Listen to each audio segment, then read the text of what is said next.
Hello दोस्तों, एक बार फिर से आपके अपने यूट्यूब चैनल डेली नॉलेज में स्वागत है। इस वीडियो में हम वर्तमान भारतीय समाज और प्रारंभिक शिक्षा के कुछ वस्तुनिष्ठ प्रश्न लेके आए हैं जो परीक्षा के दृष्टिकोण से बहुत ही महत्वपूर्ण है। चलिए देखते हैं। पहला क्वेश्चन है, प्राथमिक शिक्षा कब प्रारंभ होती है? तो इसका सही जवाब होगा जन्म से। कब स्टार्ट होगी? तो जन्म से होती है। आगे बढ़ते हैं। अगला क्वेश्चन है, शिक्षा स्वस्थ शरीर में स्वस्थ मस्तिष्क का निर्माण करती है, किसका कथन है? तो ये कथन है। इसका सही जवाब जल्दी से देंगे आप। इसका सही जवाब होगा जो अरस्तू के द्वारा दिया गया था। किसके द्वारा दिया गया था? अरस्तू ने इसका सही जवाब दिया था। आगे बढ़ते हैं। अगला क्वेश्चन है, शिक्षा का उद्देश्य है व्यक्तित्व के विकास के प्रति, परिवार के प्रति, समाज के प्रति, उपरोक्त सभी। इसमें सही जवाब जो होगा वो उपरोक्त सभी होगा। शिक्षा का सही तो सबके लिए है। तो इसका सही जवाब हो जाएगा उपरोक्त सभी द। आगे बढ़ते हैं। शिक्षा आयोग द्वारा प्रदत्त निवेदन में मानव से क्या क्या अपेक्षाएं की गई हैं? उदार एवं व्यापक दृष्टिकोण, अनुशासन, राष्ट्र प्रेम, उपरोक्त समझ। इसका सही जवाब होगा द। इसका जो सही आंसर होगा वह द होगा, उपरोक्त सभी के लिए हो जाएगा। आगे बढ़ते हैं। शिक्षा के प्रमुख उद्देश्य क्या हैं? तो शारीरिक विकास, मानसिक विकास, सर्वांगीण विकास एवं सामवेगिक। तो इसका जो सही जवाब होगा वह हो जाएगा सर्वांगीण विकास हो जाएगा इसका सही जवाब। ये मोस्ट इम्पोर्टेंट क्वेश्चन है, ठीक है। इसको परीक्षा में देख के जरूर जाइएगा। चलिए आगे बढ़ते हैं। अगला क्वेश्चन है, चरित्र निर्माण को शिक्षा के महत्वपूर्ण उद्देश्य के रूप में किसने प्राथमिकता प्रदान की? तो इसका जो सही जवाब होगा वह हो जाएंगे हमारे महात्मा गांधी ने दिया था। आगे बढ़ते हैं। शिक्षा का मुख्य उद्देश्य क्या है? तो पहला है बालक को पूर्ण शिक्षित करना, नौकरी के योग्य शिक्षा देना, बालकों का सर्वांगीण विकास करना, सही सही पढ़ना लिखना सिखाना। तो इसका जो सही जवाब होगा वो बालकों का सर्वांगीण विकास हो जाएगा। इसका जो सही जवाब होगा वो स हो जाएगा। चलिए आगे बढ़ते हैं। बागले तथा डूबी के अनुसार सामाजिक उद्देश्य का अर्थ है क्या है? तो पहला है सामाजिक कुशलता, दूसरा है आर्थिक कुशलता, तीसरा है सामाजिक नैतिकता। तो इसका जो सही जवाब हो जाएगा वह हो जाएगा हमारा सामाजिक कुशलता हो जाएगा, ठीक है। आगे बढ़ते हैं। शिक्षा के व्यक्तित्व और सामाजिक उद्देश्य का समन्वय आवश्यक है क्योंकि शिक्षा व्यक्ति की खुशी और राज्य कल्याण के लिए। यह कथन किसका है? तो पहला है प्लेटो, दूसरा है रॉस, तीसरा है नन और चौथा एडम। तो इसका जो सही जवाब होगा वो हो जाएंगे हमारे प्लेटो द्वारा इसका सही जवाब दिया गया था। आगे बढ़ते हैं। चलिए, प्लेटो समर्थक था, किसका समर्थक था? पहला ज्ञान पर आधारित शिक्षा का, या फिर शारीरिक शिक्षा पर आधारित शिक्षा का, सामाजिक आधारित शिक्षा का, या तर्क पर आधारित शिक्षा का। तो इसका जो सही जवाब होगा वह हो जाएगा। इसका ज्ञान पर आधारित शिक्षा का वो था समर्थक। आगे बढ़ते हैं। बालक का मस्तिष्क कोरी प्लेट की तरह, यह कथन किसका है? पहला रूसो, एडम्स, नन और अरस्तू। इसका जो सही जवाब होगा वह रूसो के द्वारा कहा गया था ये चीज़ें, ठीक है। आगे बढ़ते हैं।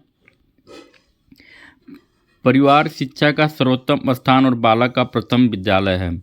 तो पहला है रूसो, पेस्टोलॉजी, ड्यूबी, नन। किनका कथन होगा? इसका जो सही जवाब होगा वह ब होगा, पेस्टोलॉजी के द्वारा किया गया था, ठीक है। आगे बढ़ते हैं। संगमरमर के पत्थर का जो महत्व मूर्तिकार को है वही महत्व आत्मा के लिए शिक्षा का है। यह कथन किसका है? पहला फ्रावेल, दूसरा एडिसन, तीसरा ड्यूबी, चौथा रूसी। तो इसका जो सही जवाब होगा वह हमारे थे एडिसन। एडिसन ने ये बात कही थी। आगे बढ़ते हैं। वर्तमान समय में शिक्षा के कौन कौन से रूप प्रचलित हैं? तो पहला औपचारिक, अनौपचारिक, निरौपचारिक, तीनों। तो यहाँ पे तीनों तरह की शिक्षा हमारे लिए हैं। चलिए आगे बढ़ते हैं। निम्न में से शिक्षा के औपचारिक साधन कौन नहीं है? विद्यालय, पुस्तक, परिवार, संग्रहालय। तो इसका जो सही जवाब होगा वह परिवार होगा, ठीक है। इसका जो सही ऑप्शन 100 हो जाएगा। आगे बढ़ते हैं। निम्न में से अनौपचारिक साधन कौन कौन से हैं? परिवार, समाज, वो है धर्म समुदाय, 100 राज्य, चलचित्र, टीवी और 2 उपरोक्त सभी। तो यहाँ पे ऑप्शन हो जाएगा हमारा उपरोक्त सभी। आगे बढ़ते हैं।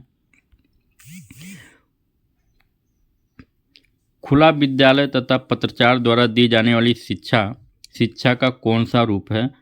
औपचारिक, अनौपचारिक, निरौपचारिक और प्रौढ़ शिक्षा। तो इसका जो सही ऑप्शन होगा वो हमारा 100 हो जाएगा, निरौपचारिक शिक्षा होता है। आगे बढ़ते हैं। औपचारिक शिक्षा जीवन के अनुभव से कोई संबंध न रखकर विद्यालय की विषय सामग्री बन गई है। यह विचार किस शिक्षा शास्त्री के हैं? तो पहला ड्यूबी, दूसरा रॉस, तीसरा प्लेटो, चौथा हॉरलॉक। तो इसका जो सही जवाब होगा वह ड्यूबी हो जाएगा। ड्यूबी ने ऐसा कहा था और हमारा सही ऑप्शन होगा। आगे बढ़ते हैं। निरौपचारिक शिक्षा के विभिन्न साधनों से किस आयु वर्ग के लिए अधिक दबाव डाला गया था? वो है 6 से 14 वर्ष के बच्चों के लिए, 11 से 14 वर्ष, 100 10 से 18 और 2 20 से 35 वर्ष। तो इसका जो सही जवाब होगा वो हमारा हो जाएगा 2 ऑप्शन 20 से 35 वर्ष के लिए। आगे बढ़ते हैं। वैदिक कालीन शिक्षा संबंधित है रामायण से, वेदों से, बाइबल से, कुरान से। तो ये हमारा हो जाएगा, ये वेदों से संबंधित था, वेदों से ही वैदिक कालीन हुआ था। आगे बढ़ते हैं। प्राथमिक शिक्षा प्रारंभ होती है कब से, किस अवस्था से स्टार्ट होती है? पहला शैशवावस्था से, बाल्यावस्था से, किशोरावस्था से, युवावस्था। तो सबको पता होना चाहिए कि हमारी शिक्षा बाल्यावस्था से ही प्रारंभ हो जाती है, तो इसलिए ऑप्शन बी बहुत सही हो जाएगा। आगे बढ़ते हैं। वैदिककालीन शिक्षा किस जीवन दर्शन पर आधारित थी? आदर्शवाद, प्रकृतिवाद, व्यवहारवाद, समाजवाद। तो वैदिककालीन जो शिक्षा थी वह हमारा वो ऑप्शन हो जाएगा, आदर्शवाद पे ही आधारित थी। आगे बढ़ते हैं। मदरसा का संबंध था धार्मिक शिक्षा से, प्राथमिक शिक्षा से, उच्च शिक्षा से, माध्यमिक शिक्षा से। इसका जो सही ऑप्शन होगा वह हो जाएगा प्राथमिक शिक्षा से ही होगा इसका। ठीक है, प्राथमिक शिक्षा। चलिए आगे बढ़ते हैं। वैदिक शिक्षा का प्रमुख संस्कार था उपनयन संस्कार, उपसंपन्नता संस्कार, प्रजा संस्कार और बिस्मिल्लाह संस्कार। तो इसका जो सही जवाब होगा वह हो जाएगा उपनयन संस्कार हो जाएगा दोस्तों, उपनयन संस्कार। आगे बढ़ते हैं। प्राचीन काल में उच्च शिक्षा प्रदान की जाती है घर परिवार में, नदियों के किनारे, मठों में और राष्ट्र कुलों में। तो इसका जो सही जवाब होगा वह राष्ट्र कुलों में ही प्राचीन शिक्षा दी जाती थी प्राचीन काल में। आगे बढ़ते हैं। मदरसों में शिक्षा का माध्यम था अरबी, उर्दू, फारसी, संस्कृत। चारों में से इसका जो सही जवाब होगा वो फारसी ही शब्द पढ़ाए जाते थे, फारसी में पढ़ाई की होती थी। आगे बढ़ते हैं। बुड का आज्ञा पत्र, वो देखिए पत्र होगा, यहाँ पे गलती हो गया, यहाँ पे जो होगा आज्ञा पत्र है। ठीक है, आगे बढ़ते हैं। कब प्रकाशित हुआ? 19 जुलाई 1854 में, 2 फरवरी 1835 में, 24 नवंबर 1839 में और 7 मार्च 1835 में। इसका जो सही जवाब होगा वो 19 जुलाई 1854 को हुआ था, मतलब और सही हो जाएगा। आगे बढ़ते हैं। निस्पंदन सिद्धांत किसने दिया था? हंटर ने, मैकाले ने, वुड ने, फ्रांसीसी ने। इसका जो सही जवाब होगा वो मैकाले ने होगा, ऑप्शन बी सही हो जाएगा इसका। चलिए आगे बढ़ते हैं। मैकाले ने अपना प्रतिवेदन कब प्रस्तुत किया था? सन 1835 में, सन 1833 में, सन 1831 में और सन 1854 में। तो इसका जो सही जवाब होगा वह सन 1835 में हो जाएगा, अर्थात इसका ऑप्शन ए सही है। आगे बढ़ते हैं। राधाकृष्णन आयोग की संस्तुतियाँ संबंधित थी उच्च शिक्षा से, माध्यमिक शिक्षा से, प्राथमिक शिक्षा से या फिर तकनीकी शिक्षा से। इसका जो सही जवाब हो जाएगा वह उच्च शिक्षा से हो जाएगा, ऑप्शन ए सही है इसका। चलिए आगे बढ़ते हैं।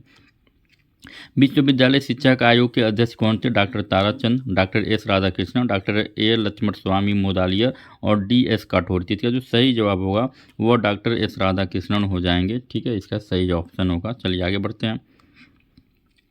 राधाकृष्णन का मिशन की नियुक्ति सन 1948 से 1949 में क्यों की गई थी? तो प्राथमिक शिक्षा के सर्वेक्षण के लिए या फिर मुख्यतः विश्वविद्यालय शिक्षा का सर्वेक्षण करने हेतु, माध्यमिक शिक्षा के विकास के लिए और देश में विकास के लिए। तो इसका जो सही ऑप्शन होगा वह मुख्यतः विश्वविद्यालय को निरीक्षण के लिए किया, सर्वेक्षण करने के लिए किया गया था। आगे बढ़ते हैं।